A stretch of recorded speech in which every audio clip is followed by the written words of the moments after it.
So, good morning everyone. This is Arvind Kumar Singh again, your computer teacher.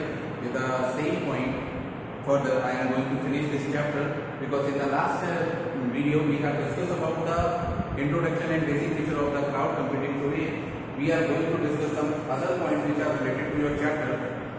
अगर हम लोग last chapter की बात करें तो लास्ट चैप्टर में हम लोगों ने क्या डिस्कस किया था? हमने इंट्रो डिस्कस किया था। इंट्रोडक्शन की हम लोगों ने बात की थी what is the cloud computing and what it is, cloud क्या होते हैं, कंप्यूटिंग क्या होती है, उनकी रिक्वायरमेंट क्या है। फिर हम लोगों ने डिस्कस किया था कैरेक्टरिस्टिक्स। हम लोगों ने डिस्कस किया कैरेक्टरिस्टिक्स में हम लोगों ने 5 चीजों के बारे में बात की थी। 5 चीजों के बारे में हम लोगों ने डिस्कस किया था। फिर हम लोगों ने उसके बाद बात की थी टाइप्स की। बेसिकली कितने टाइप्स के आपके क्लाउड्स होते हैं या कितने टाइप के क्लाउड्स पाए जाते हैं। तो बेसिकली इसमें 4 टाइप्स की हम लोगों ने बात की थी। याद होगा सभी को, एक बार हम छोटा सा रिविजन कर लेते हैं इसके लिए। तो सबसे पहले हम लोग बात कर लेते हैं कैरेक्टरिस्टिक्स की। तो बेसिकली इसमें 5 कैरेक्टरिस्टिक्स थी। First one is on demand self service, ठीक है, सेल्फ सर्विस। दूसरा हम लोगों ने जो डिस्कस किया था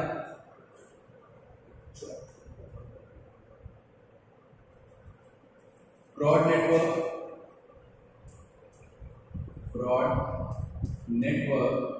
तीसरा हम लोगों ने जो डिस्कस किया था रैपिड इलास्टिसिटी।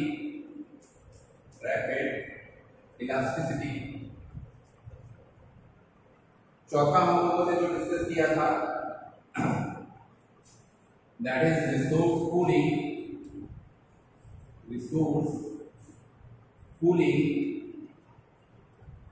एंड लास्ट जो हम लोगों ने डिस्कस किया था this were the service measure service, ठीक है।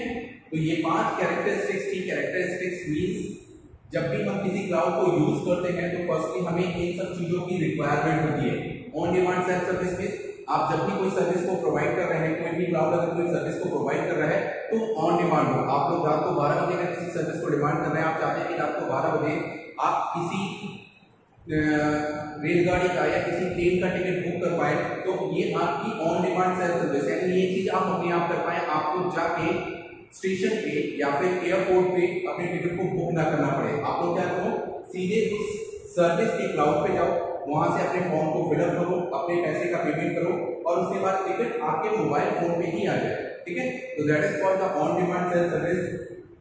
Next one is broad network. Broad network means कि सिर्फ सिटीज तक ही उसका ना रहे नेटवर्क। ऐसा ना हो कि आप सिटी के अंदर हैं तभी आप टिकट को बुक कर पा रहे हैं, आप कहीं ट्रैवल कर रहे हो तब भी आप टिकट को बुक कर पाओ, आप अपने ऑफिस में हो तो भी आप अपने टिकट को बुक कर पाओ, आप अपने घर पे भी आ जाओ तो भी आप कहीं ना कहीं अपने टिकट्स को बुक कर पाओ। That is called the broad network, ठीक है। ऐसा नहीं है कि सिर्फ ऑफिस में बैठ के ही सिर्फ आप अपने टिकट्स को बुक कर सकते हैं। इसके अलावा ऐसा जरूरी नहीं है कि ऑफिस में जो आपका सिस्टम रहता है सिर्फ उससे आप टिकट बुक कर पाए। आप लैपटॉप से भी उस टिकट को बुक कर सकते हो, आप अपने मोबाइल फोन से भी उसे टिकट को बुक कर सकते हो, आप लैपटॉप या कॉम्प्यूटर यूज करते हो उससे भी अपने टिकट को। तो ये आपके ब्रॉड नेटवर्क को शो करता है, ठीक है। तो ये भी एक कैरेक्टरिस्टिक्स होना चाहिए क्लाउड का। तीसरा क्या है, रैपिड इलास्टिसिटी का मतलब होता है कि जो हम सर्विस ले रहे हैं किसी क्लाउड से उसमें अप एंड डाउन अगर आते हैं तो रैपिडली कहीं ना कहीं यूज किए जा सके। अगर मैं कोई सर्विस एक्टिवेट कर रहा हूँ तो उसको डीएक्टिवेट भी मैं विद इन टाइम करता हूँ। एग्जाम्पल हम फिर से टिकट में ही देखते हैं। फॉर एग्जाम्पल आपने किसी टिकट को बुक कर दिया है ऑनलाइन, ठीक है, और वो आपने किसी रेलवे के या फिर प्लेन के सर्वर से टिकट बुक किया हुआ है और टिकट बुक करने के बाद आपको ऐसा लगता है कि नहीं, आपको 16 को ना जाके आपको 18 को ट्रैवल करना है। तो अब ये 16 को जब आपको ट्रैवल नहीं करना है, 18 से आपको इस टिकट को क्लोज करना पड़ेगा। तो ये आपकी रैपिड इलास्टिसिटी का ही एक एग्जांपल होगा कहीं ना कहीं कि आप इसको कैंसिल कर पाओ और इसको दोबारा से बुक कर पाओ। तो इतना इलास्टिक आपका होना चाहिए क्लाउड में, यानी इतनी फ्लुएंसी कह सकते हैं आपसे होनी चाहिए ताकि आप अपने जो प्लान्स हैं अगर उसे चेंज कर रहे हैं तो क्लाउड को उसमें कोई दिक्कत ना हो कि आप एक टिकट बुक कर रहे हैं तो अब आप दूसरा टिकट नहीं बुक कर सकते, आपको इसी डेट में ही जर्नी करनी पड़ेगी, आप अपने प्लान्स को चेंज नहीं कर सकते। तो ये इलास्टिसिटी का कहीं ना कहीं फायदा होता है। रिसोर्स पूलिंग का मतलब होता है जो रिसोर्स का खर्चा है, जो बहुत सारे रिसोर्सेज होते हैं उनका खर्चा बचाना।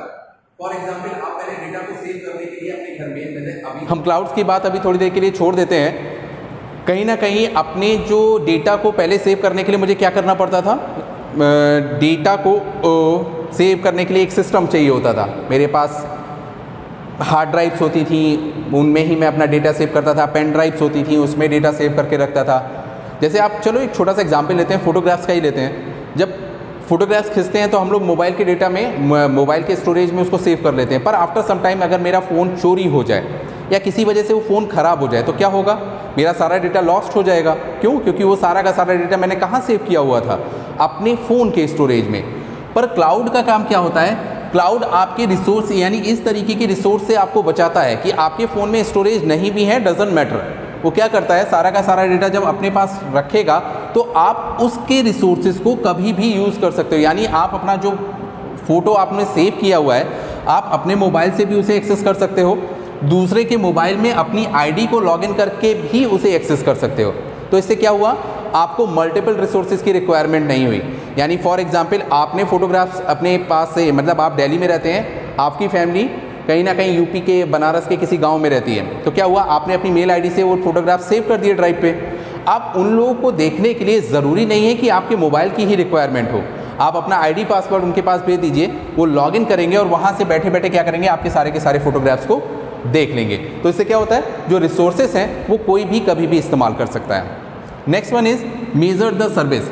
सर्विस मेजर का मतलब ये है, जो आपको यहाँ से सर्विसेज मिल रही हैं वो उतनी मिल रही हैं जितना आपने पेमेंट किया है या नहीं, ये भी एक देखने की बात होती है। ये भी आपके क्लाउड पे, फॉर एग्जांपल, आपने जब कोई टिकट बुक किया है तो टिकट बुक करने के जितने चार्जेस उसने लिए हैं, क्या उतने ही चार्जेस आपके उस पर लिखे हैं या कुछ एक्स्ट्रा चार्जेस भी हैं। ये सर्विसेज को मेज़र करने का काम भी इसी का ही होता है, क्लाउड का ही होता है। अगर क्लाउड से कुछ डेटा आप लोग यूज़ कर रहे हैं तो उसी के हिसाब से ही आपको उसको क्या करना चाहिए, पे करना चाहिए। जितना पेमेंट किया है उतना ही है। फॉर एग्जांपल, एक छोटा सा एग्जांपल इसका मैं फिर से ले लेता हूँ। जैसे मान लीजिए एक ट्रेन चलती है दिल्ली से वाराणसी, ठीक है, एक ट्रेन चलती है दिल्ली से बनारसी। आपने टिकट बुक करना है, आपको जो उतरना है, आपको उतरना है जौनपुर में, ठीक है। एक छोटा सा एग्जांपल है कि आप यहाँ पे जौनपुर में उतरना है, तो आप जो पे करेंगे, आप जो सर्विस का पेमेंट करेंगे वो कहाँ से कहाँ तक करेंगे, दिल्ली टू जौनपुर, ना कि दिल्ली टू बनारस। क्यों? क्योंकि भाई वो तो ट्रेन का डेस्टिनेशन है, उससे आपको क्या लेना देना है। भाई आपका क्लाउड है, आपके क्लाउड पे मल्टीपल लोग यूज़ कर रहे हैं, आप क्या एक ही आदमी से सारा पैसा थोड़ा ना ले लोगे। भाई जो जितनी सर्विस यूज़ कर रहा है सिर्फ उतनी ही सर्विस का पैसा पे करना, ये भी इसका एक कैरेक्टरिस्टिक्स होता है, ठीक है। तो ये कुछ 5 कैरेक्टरिस्टिक्स थे जिसके बारे में हम लोगों ने डिस्कस किया था। फिर हम लोग एक छोटा सा रिवीजन और करते हैं टाइप्स पे। बेसिकली टाइप्स आप सभी को याद होंगे, 4 टाइप्स की हम लोगों ने बात की थी। उसके बाद हम लोग एडवांटेजेस और डिसएडवांटेजेस की बात करेंगे, जो कि इसके बस 2 पॉइंट रह गए हैं। टाइप्स की अगर बात की जाए तो बेसिकली 4 टाइप्स हैं। फर्स्ट टाइप है पब्लिक क्लाउड, ऐसा क्लाउड जिस पे कोई रेस्ट्रिक्शंस नहीं होती हैं, जिसको आप लोग फ्री ऑफ कॉस्ट यूज़ करते हो, that is called the public cloud. यानी जितनी भी साइट्स हैं जिस पे कहीं पे भी आपको ये लिखा हुआ दिखाई ना दे कि service can not be found,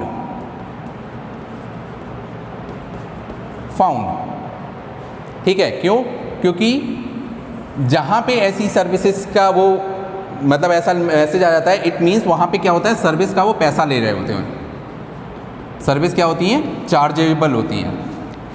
तो जितनी भी पब्लिक क्लाउड्स होते हैं उस पर कोई चार्ज नहीं होता, कोई रेस्ट्रिक्शन नहीं होता है। यानी आप लोग सीधे सीधे कह सकते हैं, जितनी भी आप लोग गवर्नमेंट साइट्स का यूज़ करते हैं, गवर्नमेंट साइट्स के बारे में आप लोगों ने पढ़ा होगा, तो जितनी भी गवर्नमेंट साइट्स का यूज़ करते हैं वो सब आपका कौन सा क्लाउड है, पब्लिक क्लाउड है। दूसरा हम लोग बात करें प्राइवेट का, तो प्राइवेट क्लाउड होता है जिसमें सिर्फ और सिर्फ ऑर्गेनाइजेशन के ही ऑथराइज बंदे उस क्लाउड का यूज़ कर सकते हैं। फॉर एग्जाम्पल, जो रिलायंस है, ठीक है, रिलायंस इंडिया लिमिटेड है, इसने अपना अगर कोई सर्वर मीन्स कोई क्लाउड बनाया होगा जिसको एक्सेस करने की परमिशन सिर्फ और सिर्फ किसकी होगी, एम्प्लॉइज की होगी। भले ही आपने और मैंने रिलायंस जियो का सिम ले रखा हो, पर मुझे उनके इस सर्वर को एक्सेस करने की कोई भी परमिशन नहीं होगी। मुझे सिर्फ कौन सी परमिशन मिली होगी, अगर मैंने 2 GB वाला रिचार्ज किया हुआ है पर डे के हिसाब से, तो सिर्फ और सिर्फ मैं इस डेटा को एक्सेस कर पाऊंगा जो कि उनके क्लाउड पे कहीं ना कहीं सेव होगा। ठीक है, उन्होंने जो स्पेक्ट्रम्स खरीद रखे होंगे, उन्होंने जो डेटा की कनेक्टिविटी से मेरा जो सर्वर कनेक्ट कर रखा होगा, सिर्फ मैं उसको एक्सेस कर पाऊंगा। बाकी उनके क्लाउड पे जितना भी डेटा होगा उसको मैं एक्सेस नहीं कर सकता, कि कितने कंज्यूमर हैं, कितने एम्प्लॉयज़ हैं, कौन उसके बोर्ड ऑफ मेंबर्स हैं, किस तरीके की डेटा फाइल्स हैं, कौन सा डेटा वो कहाँ मूव करते हैं, उनके हेड ऑफिस कहाँ हैं, ब्रांचेस क्या हैं, ये सब कहीं ना कहीं उनके क्लाउड पे सेव होगा। और इसको एक्सेस करने की परमिशन सिर्फ रिलायंस के एम्प्लॉयज़ को होगी, वो भी सारे एम्प्लॉयज़ को नहीं होगी, मैक्सिमम बोर्ड ऑफ मेंबर्स को होगी और जो उसके GMs जनरल मैनेजर्स होते हैं। तो इस तरीके का होता है आपका प्राइवेट क्लाउड। तीसरे की अगर बात करें तो वो होता है आपका हाइब्रिड, जो दोनों का कॉम्बिनेशन कहलाता है, that is called the hybrid cloud. Okay, hybrid में आप डायरेक्ट समझ सकते हैं, जिसमें पब्लिक और प्राइवेट दोनों के गुण होते हैं। ठीक है, यानी पब्लिक भी उसे एक्सेस कर सकती है और प्राइवेट एक्सेसिबल भी होता है, उसे हम लोग बोलते हैं हाइब्रिड क्लाउड। अधिकतर आप लोगों ने देखा होगा कि एक ही कंपनी की 2 चीज़ों को या 2 साइट्स को लॉन्च कर दिया जाता है। जैसे रेलवे ही है, रेलवे का अपना एक सर्वर होगा, उस सर्वर पे उसने 2 तरीके के एक्सेस परमिशन दे रखे होंगे। पहला जो कंज्यूमर के लिए होगा, ठीक है, तो वो कहीं ना कहीं पब्लिकली उसे एक्सेस कर रहे होंगे। दूसरा सिर्फ एम्प्लॉयज़ के लिए होगा, तो उसे कहाँ यूज़ कर रहे होंगे, प्राइवेटली यूज़ कर रहे होंगे। क्लियर है? जैसे अगर एक छोटा सा एग्जांपल फिर से लें, आप लोग जो टिकट बुक करते हैं, तो आपके अलावा दुनिया मतलब इंडिया में बैठा हर एक इंसान उस टिकट को बुक कर सकता है जिसकी नेटवर्क स्पीड अच्छी होगी। पर जो ये एम्प्लॉयज़ टिकट बुक्स करते हैं, जिस विंडो पे या जिस प्लेटफॉर्म पे, उस पर आप टिकट बुक नहीं कर सकते।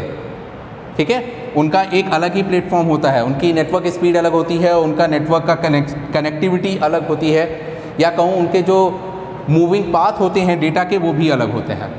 ठीक है, तो ये आपका कहीं ना कहीं हाइब्रिड में आता है। लास्ट अगर हम लोग बात करें तो वो होते हैं कम्युनिटी क्लाउड्स। कम्युनिटी की अगर बात की जाए तो बेसिकली कम्युनिटी, ये सब आपका कल का रिवीजन है, याद कर लीजिएगा, ये मैं इतने एक्सप्लेन से बता रहा हूँ। तो कम्युनिटी क्लाउड की अगर बात की जाए तो बेसिक किसी एक स्ट्रक्चर को ध्यान में रख के जब कोई क्लाउड बनाया जाता है, बेसिक स्ट्रक्चर, और स्ट्रक्चर मीन्स यहाँ पे किसी का आर्किटेक्चर नहीं है। बेसिक स्ट्रक्चर मीन्स फाइनेंस से रिलेटेड हो, या एजुकेशन से ही रिलेटेड हो, ठीक है, या ट्रैवल से ही रिलेटेड हो, कुछ भी हो सकता है। तो this is called the community. अब इन कम्युनिटी के कुछ सर्वर्स अगर बनाए हुए होंगे, जैसे अगर हम फाइनेंस की बात करें तो फाइनेंस का सबसे बड़ा नाम होता है RBI, reserve bank of India. ठीक है, सभी जानते होंगे, सबका अकाउंट होगा। वैसे यहाँ पे आप लोगों का अकाउंट नहीं होता है, बैंक्स के अकाउंट होते हैं। ठीक है, तो RBI रेगुलेट करती है सारे बैंक्स को कि किसको कितना पैसा दिया जाना है, कौन बैंक बनने लायक है कि नहीं है, किस बैंक के पास कितना अमाउंट है, कौन कितना बिजनेस दे रही है। तो इसका एक क्लाउड बना हुआ होगा जिसको बैंकिंग और फाइनेंस से रिलेटेड हर एक बंदा एक्सेस कर पा रहा होगा, बैंक के लोग। तो ये आपका एक कम्युनिटी क्लाउड हो गया। एजुकेशन की अगर बात की जाए तो हम लोग एजुकेशन से रिलेटेड बहुत सारी साइट्स को एक्सेस करते हैं। अब एजुकेशन से रिलेटेड एजुकेशन साइट्स में सिर्फ एजुकेशन की बात होती हैं, हर एक चीज़ की नहीं। जैसे कि आप अगर फेसबुक यूज़ कर रहे हो तो फेसबुक पे आप हर एक तरीके का पोस्ट कर सकते हो। इट मीन्स आप उसमें पर्सनल पोस्ट कर सकते हो, आप उसमें प्रोफेशनल पोस्ट कर सकते हो, आप किसी भी चीज़ से रिलेटेड XYZ, वो कुछ भी हो सकता है। ठीक है, पर एजुकेशन साइट पे आपको सिर्फ और सिर्फ एजुकेशनल रिलेटेड, जैसे बायजूस हो गया या हमारा ये चैनल ही हो गया, तो इस तरीके से क्या होते हैं, ये प्राइवेट कम्युनिटी क्लाउड्स होते हैं। चलिए, आई होप ये समझ में आया होगा आपको, और जिसको नहीं समझ में आया है वो लोग कमेंट कर सकते हैं, लेकिन सिर्फ और सिर्फ सब्जेक्ट से रिलेटेड। ठीक है, यानी कम्युनिटी क्लाउड में जाएंगे आप लोग, सिर्फ ऐसा नहीं है कि आप प्राइवेट कमेंट्स करें यहाँ पे। Okay, next we are talking about the next features, जो कि 2 मेजर पॉइंट हैं आपके इस चैप्टर के। First one is advantages. हम लोग बात करते हैं व्हाट आर द एडवांटेजेस और दूसरे हैं आपके डिसएडवांटेजेस।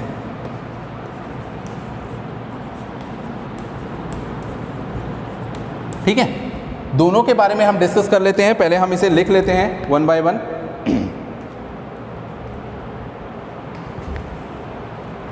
पहला है इसका कॉस्ट इफेक्टिव है।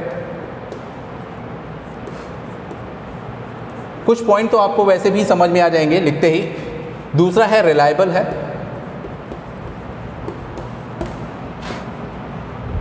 तीसरा है आपका अनलिमिटेड स्पेस है। अनलिमिटेड स्पेस होता है इसमें। चौथा है आपका एक्सेसिबिलिटी आसान होती है, यानी इजी एक्सेसिबल होता है। ठीक है, ये कुछ इसके एडवांटेजेस हैं। डिसएडवांटेजेस की अगर बात करें हम लोग तो डिसएडवांटेजेस क्या क्या हैं? टेक्निकल इश्यूज हो सकते हैं। टेक्निकल इश्यूज हो सकते हैं। सिक्योरिटी का इशू हो सकता है। सिक्योरिटी का इशू हो सकता है। कंट्रोल लिमिटेड हो सकते हैं। कंट्रोल लिमिटेड हो सकते हैं। ओके, और वेंडर्स के इशू आते हैं। वेंडर्स के इशू, अब क्या क्या इश्यूज हैं हम पढ़ते हैं धीरे धीरे। जैसे फर्स्ट वन है आपका, पहले हम लोग बात करते हैं एडवांटेजेस की। Cost effective. जब एक ही जगह सारा डेटा सेव हो जाता है तो जाहिर सी बात है हम लोग कई चीज़ों को अलग अलग सेव ना करके जब एक जगह सेव करते हैं तो हमारे बहुत सारे इक्विपमेंट्स के पैसे बच जाते हैं, यानी जो हमारे आईटी पे खर्च होने वाले पैसे हैं वो कहीं ना कहीं बच जाते हैं। That's why it is called the cost effective. Reliable इसलिए है कहीं से भी इसको एक्सेस किया जा सकता है। रिलायबल मतलब कभी भी, ये नहीं है कि इसके लिए मुझे टाइम देखना पड़ेगा कि हाँ रात को 12 बज रहे हैं। तो अब जैसे ऑफिस में आप जाते हैं तो ऑफिस में क्या होता है, या स्कूल टाइमिंग की अगर बात करूँ तो 9 to 4, अगर मान लीजिए ये एक स्कूल टाइम है तो 4 o'clock के बाद आपको कोई भी टीचर नहीं मिलेगा। पर जो मैंने चीज़ क्लाउड पे सेव कर दी है, यानी मैंने जो आप लोगों को यूट्यूब का वीडियो भेजा हुआ है वो क्लाउड पे सेव है। ठीक है, अब वो क्या है, आप 24 आवर्स कभी भी एक्सेस कर सकते हो। तो क्या हो गया, ये रिलायबल हो गया, आपके ईजी टू एक्सेस हो गया। ठीक है, अनलिमिटेड स्पेस की अगर बात करें तो हम लोग जब वीडियोज़ को सेव करते हैं तो उसमें वो हमसे सेव करने के लिए डिमांड नहीं करता है कि हाँ आपका स्पेस कितना है, वो अनलिमिटेड हमें स्पेस देता है। जितने चाहे उतने वीडियोस को मैं सेव कर सकता हूँ, लिंक बना के फिर मैं आप लोगों को भेज देता हूँ। तो क्या होता है, वहाँ पे अनलिमिटेड स्पेस मिलता है। ऐसे ही क्या है, जैसे आप लोग फेसबुक पे डेटा सेव कर रहे हो, फेसबुक पे आप लोग पोस्ट करते हो, फोटोग्राफ्स लगाते हो, तो उसने भी कभी आपसे ये नहीं कहा होगा कि बस अब हमसे नहीं हो पाएगा। कहा कभी नहीं, क्यों? क्योंकि वहाँ पे भी आपको क्या मिलता है, अनलिमिटेड स्पेस मिलता है। ऐसे ही आप लोग जब जीमेल्स करते हो, मेल्स अपनी भेजते हो तो देखा होगा 10-10 हज़ार, 20-20 हज़ार, 50-50 हज़ार मेल्स पड़ी होती हैं, तो वहाँ पे भी अनलिमिटेड स्पेस मिलता है आपको। ठीक है, एक्सेसिबल मतलब आपके पास अगर इक्विपमेंट्स है तो आप कभी भी एक्सेसिबल हैं उसके, यानी आप नेटवर्क में हैं और आप लोग चाहें तो यहाँ बैठे बैठे या अपने घर बैठे बैठे, इवन आप लोग अगर मार्केट में भी घूम रहे हैं तब भी आप लोगों ने देखा होगा, जैसे पहले थोड़ा सा हम पीछे पुराने ज़माने में चले जाते हैं, किसी को अगर गुड न्यूज़ देनी होती थी, किसी को अगर सैड न्यूज़ देनी होती तो हम क्या करते थे, जो लेटर्स आते हैं उनको सेंड किया जाता था। अब लेटर आज सेंड किया गया, फिर पोस्ट ऑफिस में जाता है, पोस्ट ऑफिस से उस पोस्ट ऑफिस तक पहुंचा, फिर वहाँ के एड्रेस तक पहुंचा, पहुँचने में 3-4 दिन लग जाते थे, रिप्लाई आने में भी 3-4 दिन लगेंगे, यानी टोटल 8 to 10 डेज लगते थे किसी भी चीज़ को एक्सेस करने में। अगर किसी को शादी का कार्ड भेजा गया है तो शादी के 10 दिन बाद आएगा वो शादी में। तो ये आज से कम 10 साल पहले की बात है। पर अब क्या है, व्हाट्सएप पे तुरंत आपने PDF फाइल बनाई या इमेज फाइल बनाई या ऑडियो या वीडियो जो फाइल बनानी है, तुरंत के तुरंत आपने सेंड कर दिया, उसने उसको एक्सेस किया, रीड आउट किया और तुरंत के तुरंत आपको रिप्लाई भी कर दिया। तो क्या है कि अगर क्लाउड पे हमारा कोई ना कोई डेटा सेव रहता है तो उसको एक्सेस करना भी बहुत आसान होता है। कहीं से भी उसे एक्सेस कर सकते हैं, कभी भी एक्सेस कर सकते हैं। एक्सेस करने में बहुत आसानी होती है और स्पेस हमें बहुत सारे मिलते हैं, बहुत ज़्यादा मिलता है, सारा नहीं बहुत ज़्यादा मिलता है। तो ये है हमारे एडवांटेजेस। ठीक है, अब डिसएडवांटेजेस की हम लोग बात कर रहे हैं। टेक्निकल इश्यूज़, टेक्निकल इश्यूज़ जैसे आप लोग मुझे आजकल टेक्निकल इश्यूज़ के बारे में बताते हो, बारिश हो गई, नेटवर्क नहीं आया सर, आपकी वीडियोज़ नहीं देख पा रहे हैं, सर बारिश हो गई हम अटेंडेंस नहीं दे पा रहे हैं, सर बारिश हो गई तो हम यहाँ आए, सर हम हिल स्टेशन पे आए हैं वहाँ पे नेटवर्क नहीं आ रहे हैं, वहाँ पे टावर नहीं कैच कर रहा है, et cetera et cetera. These are the technical issues. और भी हो सकते हैं, आपका फ़ोन ख़राब हो सकता है, आपकी स्क्रीन नहीं चल रही हो, आपका फ़ोन में हैंग कर रहा हो, तो these all are the technical issues. इसके अलावा सर्वर से कनेक्टिविटी नहीं आ रही हो, these are the technical issues. Second one, security. ये भी एक मेजर पॉइंट है। क्यों? क्योंकि जब हम डेटा को इस ट्रैवल कराते हैं एयर टू एयर, तो वहाँ पे सिक्योरिटी थोड़ी सी कॉम्प्रोमाइज़ हो जाती है। फॉर एग्जांपल, मैंने अपना वीडियो बनाया है, आप तक शेयर कर दिया, ठीक है। वैसे तो पहले मैं आप लोगों को क्लासरूम में पढ़ाता था, तो क्लासरूम में पढ़ाने के बाद क्या है, मैंने आपको डेटा सेंड किया, मैंने यहाँ पे पढ़ाया, आप तक डेटा पहुँचा, आप तक ही सीमित रहा। क्यों? क्योंकि आप आगे जाके नहीं पढ़ाने वाले हो। पर यहाँ पे डेटा क्या है, मैंने आप लोगों के लिए लेक्चर बनाया है, लेक्चर बनाने के बाद मैंने आप लोगों को सेंड कर दिया। अब आपने क्या किया, आगे सेंड कर दिया, आपने कहीं और सेंड कर दिया, कहीं और सेंड। इससे क्या हुआ, मेरा डाटा डिस्ट्रीब्यूट हो गया। भले ही मैंने परमिशन नहीं दी है आपको, पर मेरा डेटा डिस्ट्रीब्यूट हो गया। तो ये क्या है, सिक्योरिटी मेजर है कि मैं चाहता हूँ कि सिर्फ मेरे स्टूडेंट तक ही वो डेटा पहुँचे, तो क्या होगा, मैं नहीं चाहूँगा कि वो डेटा आगे तक जाए।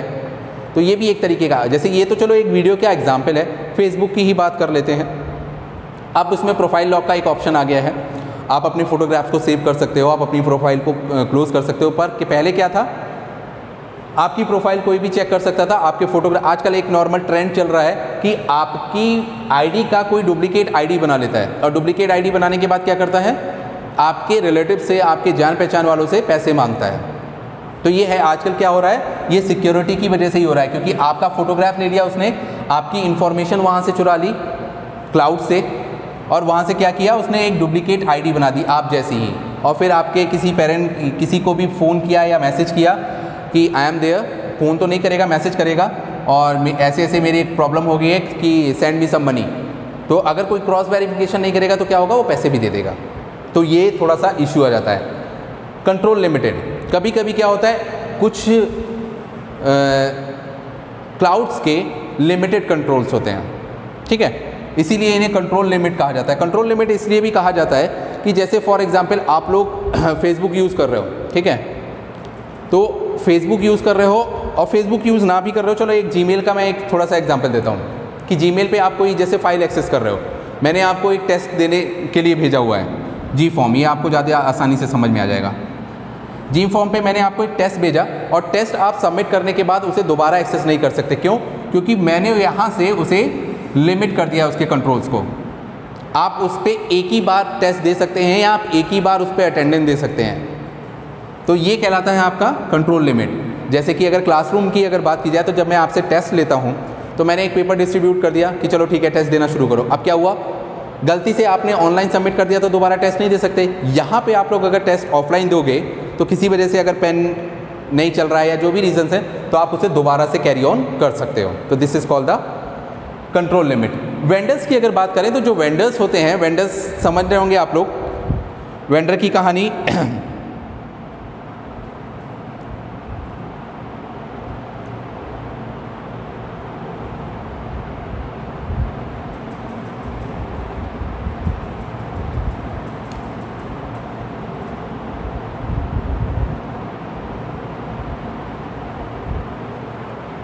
ओके, वेंडर्स की हम लोग बात कर रहे थे। तो वेंडर्स की कहानी कुछ ऐसी है, जैसे मान लीजिए आपने किसी से क्लाउड स्पेस ले रखा है, या मैं कहूँ कि नॉर्मली आप लोग जो सर्विसेज लेते हैं, जैसे एक छोटा सा एग्जांपल ले लेते हैं, आपके घर में लगा हुआ D2H, ठीक है, तो उनको रन करने के लिए कुछ वेंडर्स लिए गए हैं। वेंडर्स का मतलब होता है जो उनको एक्सेस करने के लिए आपकी हेल्प करते रहते हैं। आप लोगों ने देखा होगा, जब भी आपके D2H में या उससे रिलेटेड कोई भी सर्विस या आपके फ़ोन में ही कोई प्रॉब्लम आती है, तो हम लोग क्या करते हैं, कस्टमर केयर को फ़ोन करते हैं। कस्टमर केयर को फ़ोन करने के बाद क्या होता है, जल्दी उनका फ़ोन नहीं लगता है फर्स्ट ऑफ ऑल। तो फिर अब वेंडर से बात करना चार्जेबल भी हो गया है, ये भी एक इशू हो गया है, ठीक है, चार्ज लगता है उसका। दूसरा क्या है, कॉल लगी 3 मिनट में, 3.5 मिनट में, उसके बाद हमने हेलो कहा कि हाँ ये हमें प्रॉब्लम है, तो क्या कहते हैं, अच्छा आप वेट करिए, मैं आपकी कॉल ट्रांसफ़र कर रहा हूँ या कर रही हूँ अपने सुपर मैनेजर को। और जैसे ही वो कॉल ट्रांसफ़र करते हैं, 2 मिनट तक बैकग्राउंड का साउंड बजता है, और क्या होता है, बंद हो जाता है। जबकि हमें कई बार डेटा बहुत फ्लेक्सिबल मिल जाता है, हम लोग बात करते हैं इजीली, हमारे डाउट्स भी सॉल्व हो जाते हैं। पर ये भी एक डिसएडवांटेजेस होते हैं कि जब हम कस्टमर केयर में या अपने वेंडर से जो कि इन क्लाउड्स को हैंडल कर रहे हैं, उनसे बात करना चाहते हैं, तो हमारी कनेक्टिविटी इन लोगों से नहीं हो पाती है। तो ये कुछ ड्रॉबैक्स कह सकते हैं, डिसएडवांटेजेस कह सकते हैं, और ये उसके कुछ एडवांटेजेस हैं। आपकी बुक में आप लोगों ने देखा होगा एक एग्जाम्पल दे रखा है वन ड्राइव का। वन ड्राइव जो कि एक तरीके से माइक्रोसॉफ्ट का MS, माइक्रोसॉफ्ट समझ रहे होंगे, इसका ही एक क्लाउड स्पेस है और उसी के स्ट्रक्चर के बारे में दे रखा है, नथिंग एल्स। वो एक सिर्फ एग्जाम्पल है, उसको रीड आउट करिएगा। रीड आउट करने के बाद अगर उसमें किसी को प्रॉब्लम आती है तो यू कैन आस्क मी, ठीक है, आप उससे रिलेटेड मुझे क्वेश्चन पूछ सकते हैं। वैसे क्लाउड कंप्यूटिंग एक ऐसा चैप्टर है जो आपकी रियल लाइफ में हर जगह यूज़ होता है आज के टाइम पे। आप अपने मोबाइल फ़ोन से लेकर आप अपने टेलीविज़न को देख लीजिए, या ऐसा कोई भी इलेक्ट्रॉनिक आइटम जो कहीं ना कहीं कनेक्टेड है थोड़ा बहुत नेटवर्क से, वो सारे के सारे आइटम्स आपके क्लाउड कंप्यूटिंग के ही जो फीचर्स हैं उसको यूज़ कर रहे हैं। चाहे वो आपका D2H हो, चाहे आपका मोबाइल फ़ोन हो, चाहे आपका ब्लूटूथ हो, चाहे आपका लैपटॉप हो या डेस्कटॉप हो, ठीक है। बाकी ये सिर्फ बेसिक इंट्रोडक्शन है, इसमें बहुत कुछ है रीड आउट करने के लिए। बस आपकी क्लास के लिए बस इतना ही है। चलिए फिलहाल आज के लिए बस इतना ही। बाकी किसी को कोई भी प्रॉब्लम हो तो आप मुझसे पूछ सकते हैं, इसमें टेक्स्ट कर सकते हैं, कमेंट में सिर्फ टेक्स्ट करिए, अटेंडेंस नहीं, ठीक है। टेक्स्ट करिए, अपनी प्रॉब्लम शेयर करिए, अदरवाइज आप मुझे व्हाट्सएप पे भी टेक्स्ट कर सकते हैं। So thank you so much, keep safe yourself at your places. Thank you so much.